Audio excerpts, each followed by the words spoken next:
Bapak Ibu, Saudara yang dikasihi Tuhan. Bersyukur hari ini kita bisa bertemu kembali di dalam kesempatan yang berbahagia ini, di mana kita kembali boleh bersekutu, memuji, memuliakan nama Tuhan, terlebih kita mau menikmati kebenaran firman Tuhan. Bapak, Ibu, Saudara yang dikasihi Tuhan, hari ini kita mau belajar bersama mengenai tentang iman yang sejati. Iman yang sejati.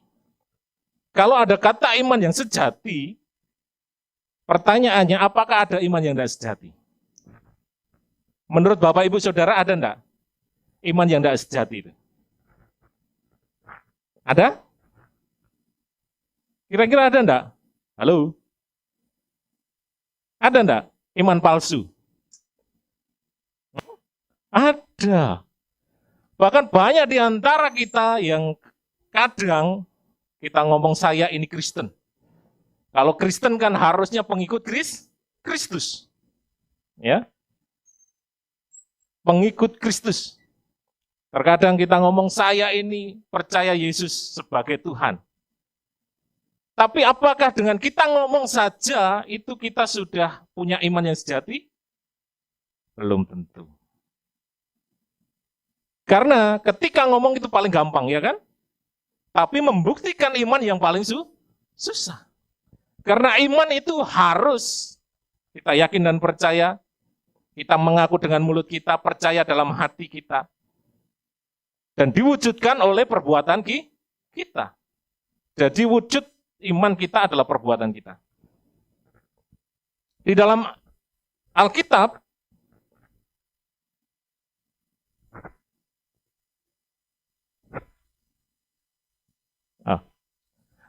Alkitab, Tuhan memberikan kepada kita prinsip apa artinya percaya kepada Dia. Kalau kita belajar Alkitab, Tuhan sudah kasih prinsip-prinsipnya. Tapi terkadang umat Tuhan suka lupa. Lupa bahwa kita harus percaya yang sejati kepada Tuhan. Ketika kita mengadakan perayaan Natal, retreat kemarin, saya sudah menjabarkan tentang ketiga hal, bahwa iman itu bukan cuma sekedar percaya. Iman itu lebih dari sekedar kita percaya bahwa Yesus itu baik, Yesus pembuat mujizat, Yesus itu mengasihi saya. Memang, tetapi bukan cuma itu. Bukan sekedar saya percaya Yesus pasti tolong saya, bukan cuma sekedar itu. Tetapi ada hal yang lebih daripada itu.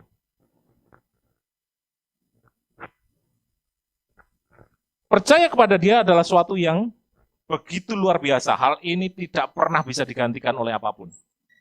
Karena satu hal, kunci orang diselamatkan adalah ketika dia percaya. Percaya bukan sekedar mengaku dengan mulut saja. Makanya kenapa ada firman Tuhan mengatakan, yang masuk kerajaan surga itu bukan yang memanggil namanya. Benar enggak? Bukan yang memanggil nama Tuhan yang akan masuk kerajaan surga. Tapi apa? Yang melakukan kehendak Bapa yang di surga. Tetapi bukan cuma melakukan kehendak Bapa di surga saja. Harus punya iman dulu. Baru bisa melakukannya. Karena banyak orang berprinsip kayak gini. Yang penting saya berbuat baik, saya pasti masuk surga. Tidak perlulah belajar Alkitab, tidak perlulah kita ke gereja. Ingat. Kita ini manusia yang penuh kelemahan. Manusia yang perlu selalu diingatkan. Benar enggak? Siapa di antara kita yang tidak pernah diingatkan waktu kita melakukan salah? Siapa di antara kita yang tidak pernah lupa untuk berbuat baik? Yang tidak pernah lupa untuk kita tidak berdosa? Selalu ingat Tuhan, oh saya hari ini harus melakukan hal yang baik. Saya tidak boleh berdosa hari ini. Pasti di antara kita dalam sehari ada satu titik kita melakukan dosa. Ya. Oleh karena itu kita perlu diingatkan, kita perlu dibangun kepercayaan kita. Hari ini saya rindu kita belajar firman Tuhan dari Yohanes 6 ayatnya yang ke-60 sampai 71. Mari kita buka Alkitab kita. Yohanes 6 ayatnya yang ke-60 sampai 71. Sudah ketemu Bapak Ibu? Ketemu ya? Amin. Kalau sudah ketemu, Bapak Ibu perhatikan baik-baik, saya akan bacakan firman Tuhan ini. Kita mau belajar tentang iman yang sejati dari Yohanes 6 ayatnya yang ke-60 sampai dengan 71. Ini dua perikop. Kalau di dalam Alkitab ya yang asli itu tidak ada perikop. Kalau Bapak Ibu tidak percaya, Alkitab bahasa Indonesia terjemahan lama. Siapa yang punya Alkitab terjemahan lama? Nggak ada ya? Kalau di handphone ada. Di situ tidak ada perikop juga. Perikopnya cuma disisipin kecil. Hari ini saya mau bacakan firman Tuhan dan kita belajar bersama firman Tuhan hari ini. Yohanes 6 ayatnya yang ke-60 sampai 71. Demikian firman Tuhan. Sesudah mendengar semuanya itu, banyak murid-murid Yesus yang berkata, perkataan ini keras, siapa yang sanggup mendengarnya? Yesus yang ada dalam hatinya tahu bahwa murid-muridnya bersungut-sungut tentang hal itu. Berkata kepada mereka, adakah perkataan ini menggoncangkan hati imanmu? Dan bagaimanakah jikalau kamu melihat anak manusia naik ke tempat di mana ia sebelumnya berada? Rohlah yang memberi hidup, daging sama sekali tidak berguna. Perkataan-perkataan yang kukatakan kepadamu adalah roh dan hidup. Tetapi di antaramu ada yang tidak percaya. Sebab Yesus tahu dari semula siapa yang tidak percaya dan siapa yang akan menyerahkan dia. Lalu ia berkata, sebab itu telah kukatakan kepadamu, tidak ada seorang pun dapat datang kepadaku kalau Bapa tidak mengaruniakan kepadanya. Mulai dari saat itu banyak murid-muridnya mengundurkan diri dan tidak lagi mengikut dia. Maka kata Yesus kepada ke-12 muridnya, apakah kamu tidak mau pergi juga? Jawab Simon Petrus kepadanya, Tuhan, kepada siapakah kami akan pergi? Perkataanmu adalah perkataan hidup yang kekal. Dan kami telah percaya dan tahu bahwa Engkau adalah yang kudus dari Allah. Jawab Yesus kepada mereka, bukankah aku sendiri yang telah memilih kamu dari 12 ini, namun seorang di antaramu adalah iblis. Yang dimaksudkannya ialah Yudas, anak Simon Iskariot, sebab dialah yang akan menyerahkan Yesus, dia seorang dari antara ke-12 murid itu. Puji Tuhan. Bapak Ibu, kalau kita melihat di dalam pasal yang ke-6, kalau diperhatikan, kita melihat ada banyak orang berbondong-bondong datang mengikuti Yesus. Karena telah melakukan begitu banyak mujizat Yesus ini. Coba perhatikan pasal 6 ayat yang kedua. Di situ dikatakan, banyak orang berbondong-bondong mengikuti dia karena mereka melihat mujizat penyembuhan yang diadakannya terhadap orang-orang sakit. Banyak orang, ya, bukan hanya saat ini, zaman Tuhan Yesus ada di dunia pun, banyak orang berkumpul cari Tuhan karena ada mujizat. Di abad 20, zamannya yang banyak KKR, banyak orang datang kepada Tuhan. Benar enggak? KKR kesembuhan ilahi. Banyak kan? Datang berbondong-bondong kepada Tuhan, semua cari Tuhan. Cari Tuhan atau cari kesembuhan kira-kira? Cari kesembuhan. Ya? Berbondong-bondong cari apa? Mujizat, terobosan. Mujizat apa? Diberkati. Pelipat gandaan. Banyak enggak kayak gitu, ajaran gitu? Banyak, dan itu menarik banyak orang. Zamannya Tuhan Yesus pun banyak orang kayak gitu. Tapi coba perhatikan. Kalau kita perhatikan di pasal 6 ayat 26, di situ Tuhan Yesus mengadakan pemisahan. Menyaring lagi murid-muridnya. Ya. Di situ dikatakan Yesus berkata, aku datang, engkau datang bukan karena mau percaya, kepadaku, tetapi ada motif lain. Coba perhatikan, 6 ayat 26. Di situ dikatakan apa? Yesus menjawab mereka, aku berkata kepadamu, sesungguhnya kamu mencari aku bukan karena kamu telah melihat tanda-tanda, melainkan kamu telah makan roti dan kamu kenyang. Banyak orang ketika datang kepada Tuhan bukan karena melihat hal-hal yang rohani, tetapi melihat apa? Mujizat yang dia alami, apa yang menjadi keuntungan buat dia. Dan ini yang akhirnya tidak memurnikan iman kita. Banyak orang datang kepada Tuhan karena dia butuh sesuatu. Banyak orang datang kepada Tuhan karena mau disembuhkan. Banyak orang datang kepada Tuhan karena dia sudah mengalami keberangkrutan. Dia mau diberkati. Tetapi bukan karena itu Tuhan datang ke dunia. Tuhan datang ke dunia tidak menjadikan kita orang yang berkuasa di dunia, tidak. Tuhan tidak datang ke dunia untuk menjadikan kita orang yang tidak punya masalah di dunia, tidak. Tetapi satu masalah yang Tuhan selesaikan. Apa Bapak Ibu? Dosa. Karena masalah utama manusia itu cuma satu. Dosa, tidak ada yang lain. Karena tanpa masalah yang utama ini diselesaikan, manusia tidak akan pernah kembali kepada Allah. Itu artinya kita nggak akan pernah bisa masuk surga tanpa masalah satu ini diselesaikan. Kita bisa punya banyak harta, kita bisa punya segalanya, kita bisa hidup enak di dunia ini. Tapi tanpa dosa kita diselesaikan, kita nggak akan pernah kembali kepada Tuhan. Karena ingat, upah dosa adalah maut. Jadi masalah utama kita itu cuma satu, dosa. Nggak ada yang lain. Tetapi banyak kita dibutakan oleh ilah zaman, bahkan masalah saya adalah sakit saya. Masalah saya karena saya tidak punya uang. Masalah saya karena saya tidak punya pasangan. Masalah hidup saya adalah karena keluarga saya berantakan. Bukan itu.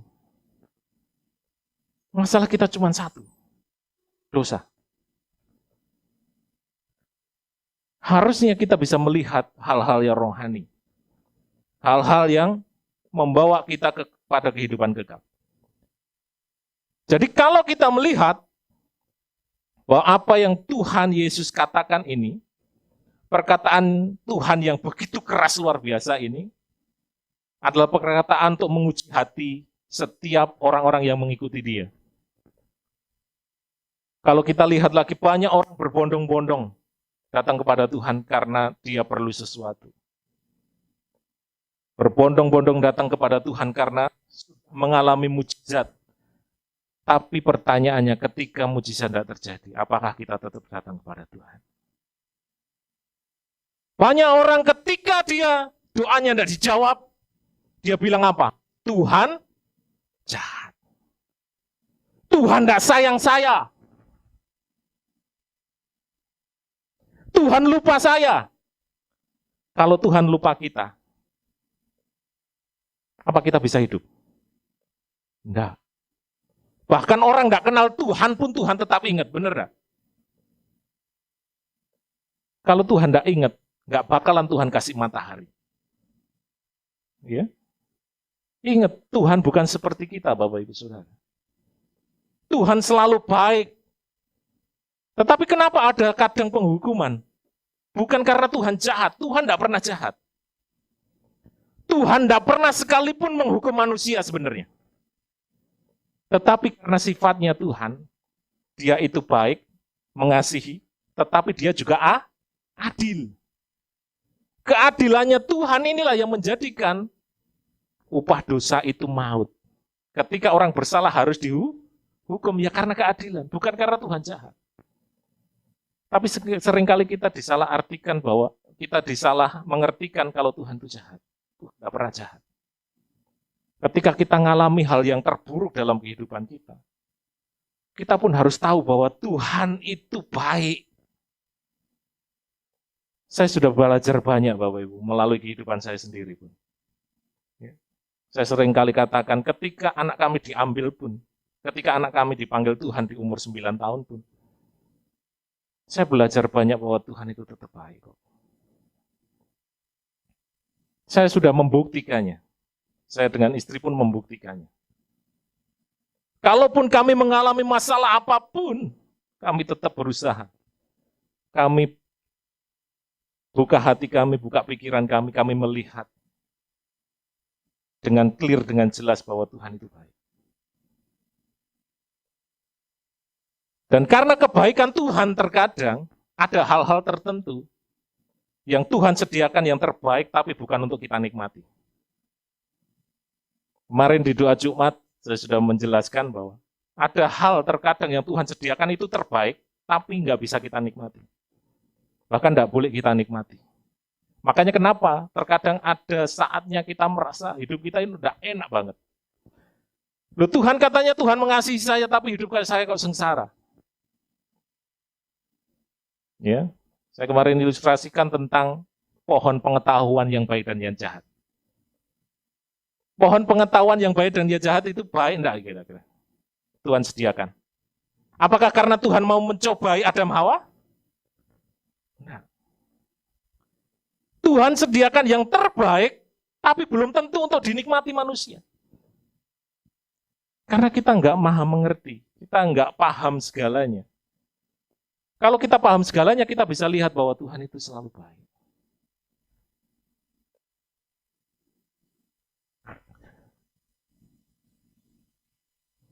Alkitab mencatat ya di Yohanes 6 ayat 66, di situ dikatakan apa? Banyak orang berbondong-bondong meninggalkan Tuhan juga. Setelah dia menikmati mujizat, dia meninggalkan Tuhan. Kenapa? Karena dia cuma lihat mujizat toh. Karena dia cuma lihat apa? Lihat apa yang dia bisa terima. Bahkan banyak di antara kita yang punya pemahaman terkadang, saya memberi kepada Tuhan, biar Tuhan berkati saya. Saya menjual kepada Tuhan, Tuhan membeli, dan saya dikasih uang oleh Tuhan. Enggak, bukan begitu prinsipnya. Namun, ada 12 rasul di antara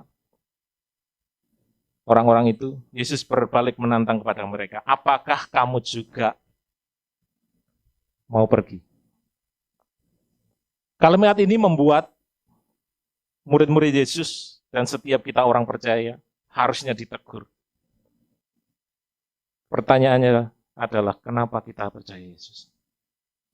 Untuk apa kita percaya Yesus? Buat apa sih?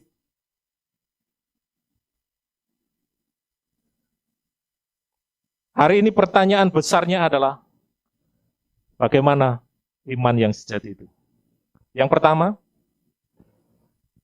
iman yang sejati itu, iman yang tahu dan mengerti secara pribadi Tuhan yang kita percayai. Banyak orang tidak ngerti, banyak orang tidak kenal Tuhan secara pribadi yang akhirnya dengan gampangnya ngomong apa? Tuhan jahat, Tuhan tidak sayang saya. Dan ketika terus-menerus melakukan dosa, jauh daripada Tuhan, dia tetap berkata, Tuhan tetap sayang saya. Dengan PD-nya. Toh saya berbuat dosa, Tuhan juga tidak hukum. Ingat, memang Tuhan sayang kita, tapi Tuhan adil. Makanya kenapa ada hukum berlaku di dunia ini? Setiap orang yang membunuh harus dihukum. Bukan karena Tuhan itu kejam, tapi itu sifat keadilan Tuhan. Tuhan itu tidak bisa dipermainkan. Tuhan sayang, benar, tapi Tuhan adil. Banyak orang tidak pernah kenal Tuhan. Meskipun dia datang ke gereja, meskipun dia melayani, meskipun dia sekolah tinggi, mungkin teologi sampai S2, S3, S4, dan S lilin dan sebagainya. Banyak orang tidak kenal Tuhan. Kenapa? Ya karena dia melihat berdasarkan apa yang dia pahami. Banyak orang menciptakan Tuhan sendiri di hidupannya melalui pikirannya sendiri. Banyak orang menciptakan Tuhan di hidupnya. Ingat Bapak Ibu Saudara, ketika kita menciptakan Tuhan menurut pikiran kita itu seperti menyembah berhala. Contohnya ya, ketika kita tidak mau bahwa ada musibah, ada hal-hal yang buruk menimpa kita. kita datang ke gereja biar saya tidak bangkrut, biar saya tidak sakit, biar saya diberkati Tuhan. Itu kita kayak nyembah berhala loh. Ya, contohnya banyak. Dulu dari nenek moyang saya, orang Jawa pun melakukan hal ini. Ketika tidak mau gunung meledos, gunung meletus, akhirnya apa? Memberi persembahan kepada gunung. Ya. Kalau di Bromo ada biasanya upacara khasada namanya. Mempersembahkan kambing dimasukkan ke kawahnya Bromo. Biar nggak ada bencana, ada pohon besar dikasih sesajen. Iya toh? Sesajen buat yang berkuasa di situ. Kita kalau nyembah Tuhan kayak gitu, kita ibaratnya itu menyembah berhala. Ingat, Tuhan itu pribadi. Tuhan bukan mesin ATM yang cuman bisa menjawab apa? Ya, dikasih uangnya keluar. Ketika kita ya masukkan ATM kita. Yang kedua apa? Mesin ATM-nya error. Yang ketiga, maaf, saldo Anda tidak cukup. Tuhan bukan mesin ATM yang bisa cuma menjawab tiga. Tuhan itu pribadi. Tuhan tahu apa yang terbaik buat kita. Banyak orang tidak kenal. Makanya hari ini saya mengajak, ayo kenal Tuhan. Apakah saya harus kuliah? Harus sekolah? Enggak perlu. Kenal Tuhan itu bukan sekedar di pemikiran saja. Kita terima pengajaran, Bapak Ibu terima firman Tuhan hari ini yang saya bagikan. Tanamkan di hati kita, lakukan di setiap kehidupan kita. Mengenal Tuhan itu kayak mengenal pasangan hidup kita yang sudah menikah. Yang mau menikah pun kayak gitu. Seperti itu. Ada kalanya kita juga bisa manja-manja sama Tuhan. Ada kalanya kita bisa berdiskusi dengan Tuhan, meskipun kita berbeda pendapat mungkin. Tapi ketika kita berdiskusi itulah Tuhan ubahkan pemikiran kita. Ada saatnya juga saya mengeluh sama Tuhan. Ketika saya tidak kuat pun saya mengeluh sama Tuhan. Terus tidak apa-apa dibilang melo nangis-nangis, tidak apa-apa ke Tuhan, nggak masalah. Tapi di hadapan manusia, saya nggak bakalan nangis-nangis. Kalau nyembah Tuhan nangis enggak masalah. Enggak apa-apa Bapak Ibu. Kita enggak luntur kok ya. Enggak luntur nanti wibawa kita, ya. Jadi kita harus percaya. Kita harus tahu siapa yang kita kenali. Petrus mengatakan apa? Petrus berkata kepada Tuhan, Tuhan, kepada siapakah kami akan pergi? Perkataanmu adalah perkataan hidup yang kekal. Kami telah percaya dan tahu bahwa Engkaulah yang kudus dari Allah sendiri. Petrus tahu siapa yang dia percayai. Petrus tahu siapa yang dia benar-benar serahkan hidupnya kepadanya. Hari ini sudahkah kita kenal Tuhan? Bapak Ibu Saudara, melalui masalah kita bisa kenal Tuhan. Melalui orang-orang di sekitar kita, kita bisa kenal Tuhan. Enggak harus kita maksudnya bermimpi ketemu Tuhan, enggak harus. Ingat, mimpi ketemu Tuhan, wajahnya Tuhan itu seperti apa? Ada yang tahu wajah Tuhan Yesus? Saya kemarin lihat video, kalau wajahnya Tuhan Yesus di Eropa itu mesti, oh iya, brewo, putih, mancung, ganteng. Kalau di Afrika, hitam katanya. Ya. Kalau di Papua, tambah sama hitam lagi, hidungnya besar. Jangan pernah kita ciptakan Yesus sendiri di hidup kita. Kenali Dia, kenali Tuhan. Ya, saya mengajak kita kenali Tuhan, kenali Dia. Iman itu berhubungan mengenai hubungan. Iman itu tidak pernah dilepaskan dari ini. Soal hubungan. Iman itu nggak pernah lepas dari soal hubungan. Kita harus tahu bahwa Tuhan adalah pemilik hidup kita. Tuhan penebus kita. Tuhanlah yang memberikan kita keselamatan. Yang mati dan bangkit. Dan suatu hari dia akan datang kembali menjemput kita. Baik kita yang sudah meninggal, maupun yang masih hidup kelak ketika Tuhan datang kedua kalinya. Firman Tuhan mengatakan nanti ketika Tuhan Yesus datang kedua kali, yang pertama dibangkitkan adalah orang-orang mati di dalam Tuhan. Itu dibangkitkan dulu. Diangkat.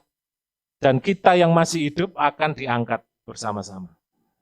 Jadi jangan khawatir. Keluarga kita yang sudah meninggal di dalam Tuhan, nanti pasti akan ketemu. Jadi tidak usah sedih. Tidak usah kita berlama-lama sedih seperti orang yang tidak kenal Tuhan. Makanya inilah firman Tuhan yang menjadi penghiburan buat kami. Kami nggak pernah sedih. Satu prinsip kami, saya akan selesaikan dan nanti saya akan ketemu anak saya. Itu yang menjadi penghiburan buat saya. Saya paling sedih kalau ada keluarga saya yang belum kenal Tuhan dan dia mati duluan. Makanya saya berjuang keras. Kalau ada di antara keluarga kita yang belum kenal Tuhan, doakan. Berjuanglah keras. Kalau sudah di dalam Tuhan, meninggal pun tidak apa-apa. Nanti toh kita ketemu kan? Sedih? Iya pasti. Tapi tidak boleh berlama-lama. Ingat dia sudah enak di sana. Kita yang masih susah, ya kan? Tambah susah tuh sekarang? Lebih enak mereka tuh di sana? Iya toh. Di sana kan tinggal nyaman. Ya. Nggak perlu pakai masker. Nggak perlu jaga jarak. Ya. Nggak perlu nanti divaksin. Soalnya kontroversi katanya, kontroversi vaksinnya. Katanya ada 666-nya. Ada antikrisnya. Ya. Jangan bingungkan itu ya. Jadi kita harus tahu bahwa dialah penebus, dialah Tuhan, dialah pemilik hidup kita. Itulah dasar iman kita. Yang kedua, iman itu ini. Iman yang sejati adalah iman yang fokus kepada komitmen total. Tanpa bercabang hati. Komitmen total. 100% katanya. Tapi sekarang ada yang 2000%.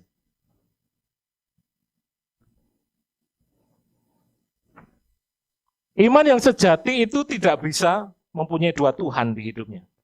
Tidak bisa punya dua Tuhan. Banyak orang berkata, iya saya percaya kepada Yesus. Tapi,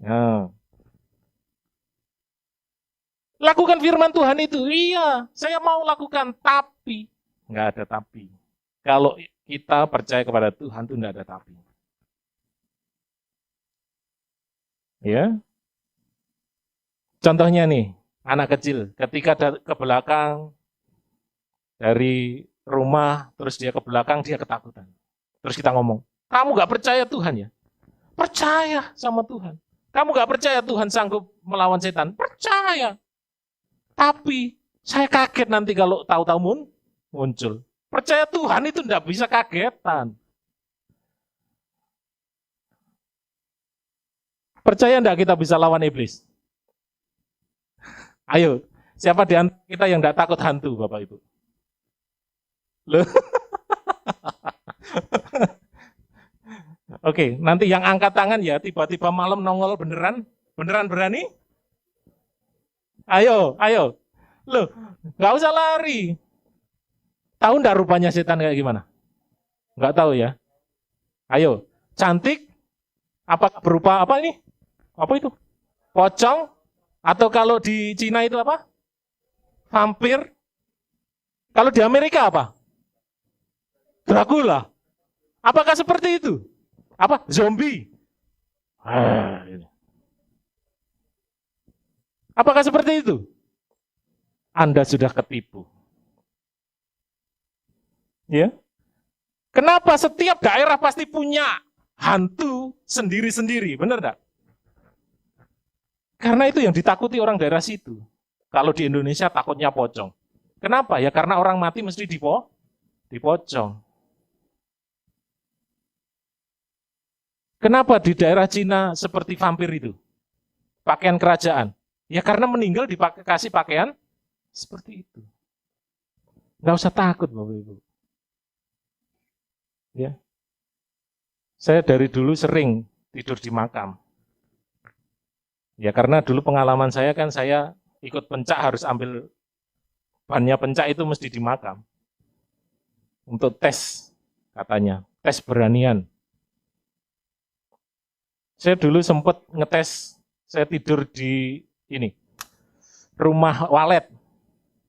Karena setiap rumah walet di daerah, di desa biasanya ada penunggunya, benar? Untuk jagai apa? Biar nggak kemalingan. Kalau walet itu bisa dibobol loh, dirampok loh. Iya. Dulu ada di daerah saya itu dibor sama dia, tapi ternyata temboknya itu dikasih plat baja, biar nggak kena bobol. Coba bayangkan, sekilo berapa Pak Ferry? Ya, 5 juta loh sekilo. Murah ya? Murah banget. Makanya, liurnya walet aja murah, apalagi liur kita ya. Nggak ada yang mau. Kalau bisa dibuang. Ya, jadi mengikut Tuhan itu tidak berdasarkan mujizat. Yohanes 6 ayat 2 dikatakan apa? Yesus melakukan mujizat sama sekali bukan bertujuan untuk menarik orang untuk mengikut dia. Tuhan tidak pernah menarik orang dengan mujizat. Tapi mujizat dilakukan Tuhan itu untuk membuktikan bahwa dialah Tuhan. Karena mujizat itu belum tentu membawa perubahan di hidup orang. Benar enggak? Bapak Ferry tadi menyampaikan firman Tuhan dalam Lukas. Dikatakan apa? 10 orang kusta. Coba bayangkan, 10-10-nya disembuhkan enggak? Sembuh. Tetapi siapa yang berubah hidupnya? Satu orang tok loh, bayangkan. Nelongso kalau jadi Tuhan, ya kan? Wis tak berkati, wis tak sembuh no. Yang tahu terima kasih cuma satu orang. Ingat, mujizat itu belum tentu membawa kita kepada perubahan hidup. Tapi yang Tuhan mau itu perubahan hidup. Bukan mujizat yang kita alami. Perubahan hidup yang menjadikan kita manusia baru. Yang menjadikan kita layak masuk surga. Itu loh. Yang menjadikan kita layak menjadi mempelainya tuh Tuhan. Ingat Bapak Ibu Saudara, ketika kita nanti diangkat ke surga, diangkat ketika ada Tuhan Yesus datang kedua kali di awan-awan kita diangkat, itu akan ada pesta. Yang namanya pesta anak domba. Kita akan pesta di sana. Saya sudah jelaskan kepada anak-anak sekolah minggu. Pestanya bukan makan-makan Bapak Ibu Saudara ya. Tapi pesta pembagian mahkota. Ada 5 mahkota yang akan kita terima. Apa aja nanti cari sendiri Bapak Ibu, 5 mahkota ini. Itu yang kita sedang berjuang hari ini. Makanya kenapa saya ngotot melayani Tuhan, karena saya mau dapat 5 mahkota ini. Coba bayangkan, kita kembali ke Tuhan tanpa mahkota. Malu saya kalau tidak dapat mahkota. Makanya kenapa saya berlomba, ayo saya kenal Tuhan. Saya mau layani Tuhan, karena mahkota ini loh. Itu yang kita sedang berjuang. Kita bukan berjuang untuk antara kita dosa atau tidak dosa, kita masuk neraka atau surga, sebenarnya enggak. Kita sudah ditebus oleh Tuhan, yakin dan percayalah bahwa kita sudah dihapus semua dosa kita. Kita sedang berjuang untuk cari mahkota itu.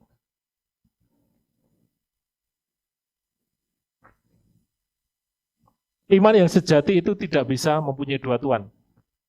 Ya. Iman yang sejati itu kenal benar siapa yang dia layani. Jangan kita punya 2 fokus.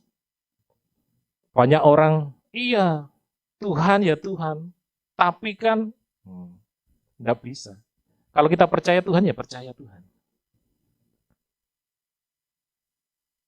Loh, percaya Tuhan kok tetap pakai masker? Ingat, firman Tuhan juga mengatakan kita harus punya hikmat. Kenapa kita kok tetap percaya kepada pemerintah? Ingat, firman Tuhan mengatakan bahwa kita pun harus tunduk kepada otoritas. Tuhan memerintahkan kita untuk juga mengikuti pemerintah. Meskipun pemerintah itu mungkin nggak kenal Tuhan, tetapi ketika apa yang dia lakukan sesuai firman Tuhan, kita harus tetap ikuti. Ingat, pemerintah itu wakilnya tuh Tuhan, meskipun dia nggak kenal Tuhan loh. Tuhan bisa pakai dia. Tuhan bisa pakai Fir'aun. Tuhan bisa pakai Nebukadnezar. Tuhan bisa pakai raja-raja yang tidak kenal Tuhan. Buktinya Tuhan pakai Fir'aun siapa? Ketika Yusuf. Ketika bangsa Israel kelaparan. Melalui Yusuf. Yang dipakai oleh Fir'aun. Akhirnya seluruh hidup bangsa Israel dipelihara. Dikasih tanah. Dekat Mesir. Namanya tanah Goshen. Tanah Goshen itu sebelahnya Mesir. Tanah Goshen. Namanya tanah Goshen. Tapi akhirnya tanah Goshen ditinggalkan enggak? Ditinggal. Karena itu bukan tanah perjanjian. Tanah perjanjiannya di mana? Di Kanaan. Ya. Jadi kalau kita percaya Tuhan, jangan separuh-paruh. Jangan setengah-setengah. Percaya penuh. Apa yang Tuhan katakan, apa yang Tuhan firmankan, apa yang Tuhan perintahkan, lakukan. Enggak ada tapi ketika disuruh mengampuni, iya Tuhan, aku mau mengampuni. Tapi loro hati Tuhan. Sakitnya tuh di sini. Ya, ngeluh toh. Kalau kita suruh ngampuni pusing enggak? Pusing. Pasti pusing.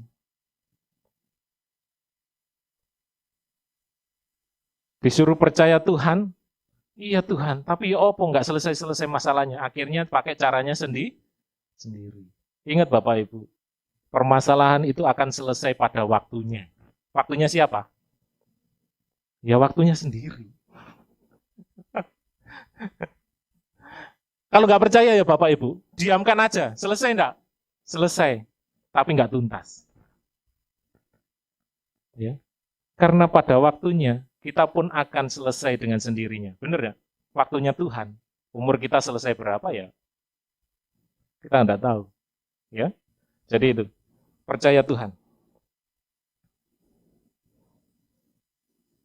Yang ketiga, saya akan cepat.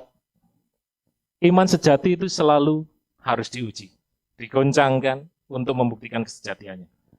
Kalau hidup kita sebagai orang Kristen tidak pernah mengalami ujian, goncangan, satu pertanyaan besar. Kita benar-benar tidak beriman kepada Tuhan. Karena ingat, firman Tuhan mengatakan kita ini bukan dari dunia. Makanya dikatakan, orang yang tidak dari dunia itu dibenci oleh dunia. Dalam Yohanes 6 ayat 61 dikatakan,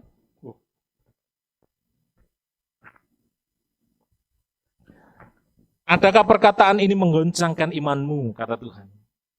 Sebagai ujian, segala ujian Tuhan berikan dalam hidup kita, itu tidak bertujuan untuk mencabut, menghancurkan, dan memusnahkan kita. Memusnahkan iman kita. Segala ujian dan goncangan Tuhan berikan justru untuk membuktikan iman kita menang, iman kita suci, iman kita murni adanya. Jadi kalau kita hari-hari mengalami goncangan, mengalami ujian, yakinlah dan percayalah, itu untuk menguji iman kita. Jangan mengeluh, jangan kita kendor. Tetaplah berjuang untuk iman kita. Tetap pegang iman kita, aku percaya Yesus Kristus. Banyak orang meninggalkan Tuhan karena tidak kuat. Ya kan? Banyak orang meninggalkan Tuhan karena dia lupa bahwa Tuhan pemilik segalanya. Ya. Perjalanan iman sejati itu tidak gampang. Ada gelombang, ada topan, ada badai yang selalu dialami. Tetapi jangan tanyakan ketika kita mengalaminya. Mengapa sih ikut Tuhan itu kok harus susah? Mengapa ikut Tuhan kok mesti menderita? Ya. Coba bayangkan Bapak Ibu Saudara. Dari awal kekristenan ada, umat Tuhan enak enggak hidupnya? Ketika Tuhan Yesus sudah naik ke surga, 12 rasul mulai menyebarkan berita Injil. Enak enggak hidup mereka? Enggak enak. Mereka selalu dianiaya, dikejar-kejar. Ya? Mereka ditekan terus. Enggak enak.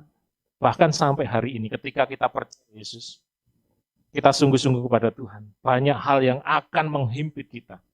Tapi yakin dan percayalah bahwa Tuhan selalu menyertai kita. Itu kunci kemenangan kita. Ya. Jangan takut menderita. Jangan takut susah. Dan juga jangan takut diberkati. Ada orang takut diberkati enggak? Ada. Tuhan tolong jangan kasih banyak-banyak, nanti saya lupa diri. Loh, ya apa? Diberkati kok tambah bingung. Tetapi banyak orang diberkati, beneran lupa diri. Ingat, ketika kita diberkati, kita tetap punya prinsip. Komitmen 100%. Komitmen total sama Tuhan. Ya. Kalau kita mengalami ujian pencobaan, jangan pernah kita berkata, Tuhan tidak baik. Ini yang terakhir. Iman yang sejati adalah iman yang tidak mati. Dikatakan di dalam Yohanes 6 ayat 70-71, sesungguhnya Tuhan sudah memilih Yudas memang untuk menjadi salah satu dari muridnya. Tetapi akhir hidupnya Yudas apa? Dia tidak percaya kepada Tuhan dan menyangkal Tuhan, bahkan menjual Tuhan. Iman itu harus hidup, bukan cuman kita belajar, bukan cuman kita diisi terus. Bukan cuman kita tahu siapa Yesus, ya. Tetapi kita mau benar-benar hidupi iman yang kita percayai. Makanya Yakobus mengatakan apa? Iman tanpa perbuatan hakikatnya mati. Kita bisa ngomong, oh ya Tuhan, aku mau menaati firman Tuhan, aku mau mengasihi. Tapi kita tidak pernah mewujudkan kasih itu, percuma. Oh ya Tuhan, aku mau setia, aku mau percaya dan menjadikan Kau Tuhan di hidupku. Tapi kita tidak pernah beribadah, tidak pernah berdoa, tidak pernah datang kepada Tuhan. Percuma kita ngomong percaya. Nggak ada buktinya, mati. Kita bisa tahu segalanya. Contohnya Yudas. Yudas diajar oleh guru terbaik di dunia. Benar? Yudas diajar oleh kebenaran yang paling benar. Karena Tuhan Yesus sendiri yang ngomong. Tetapi apa? Yudas tidak pernah menghidupi apa yang dia sudah dapatkan. Kita bisa belajar firman Tuhan. Bisa. Kita bisa sekolah tinggi-tinggi. Bisa. Tetapi bukan itu yang Tuhan harapkan. Melalui apa yang kita pelajari, melalui apa yang kita tahu, melalui firman Tuhan hari ini. Bapak, Ibu, Saudara, ingat, hidupi. Ya, hidupi.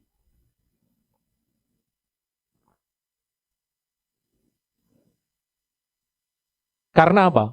Kalau kita melihat Yudas, dari mulut yang sama, kita bisa mengatakan, Yesus Kristus itu Tuhan.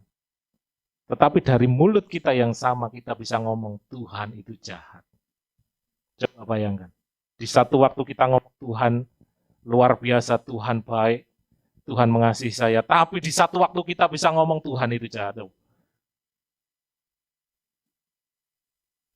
Saya membayangkan kalau saya Tuhan, paling saya mangkel, saudara. Ya. Berhubung saya bukan Tuhan. Ya. Jadi iman itu bukan sekedar pengetahuan. Iman itu adalah sesuatu yang kita hidupi di dunia ini. 4 hal tadi Bapak Ibu Saudara. Tanamkan di dalam hati kita. Iman yang sejati adalah iman yang tahu dan mengerti siapa Tuhan yang kita percaya. Siapa Tuhan yang kita jadikan Tuhan dan Juru Selamat kita. Yang kedua, iman yang fokus kepada komitmen. Iman yang total, tidak bercabang. Yang ketiga, iman yang selalu harus diuji dan digoncangkan untuk membuktikan kesejatiannya. Jangan pernah mengeluh. Iman sejati itu pasti diuji dan digoncangkan untuk membuktikan bahwa kita punya iman sejati. Gak usah patah semangat. Ada hal besar yang kita kejar. Iman sejati yang terakhir itu tidak pernah mati. Demikian firman Tuhan. Sambil kita semua bangkit berdiri, kita responi firman Tuhan hari ini. Kita mau cari wajah Tuhan dengan kesejatian, dengan ketulusan, dengan kemurnian hidup kita.